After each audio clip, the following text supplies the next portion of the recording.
guys! Ako ulit, Charis. So, ayan. Nag-harvest na sila ng hipon.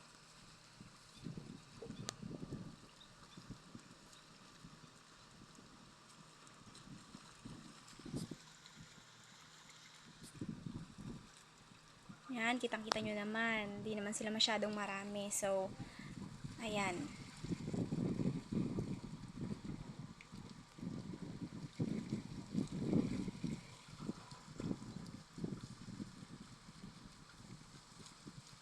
Ayan, ang dami oh.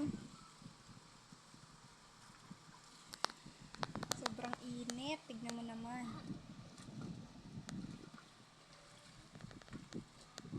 So, ayun na nga guys. Ang init, grabe. Tapos ngayon pa sila nila naisipan mag-harvest. Ang init.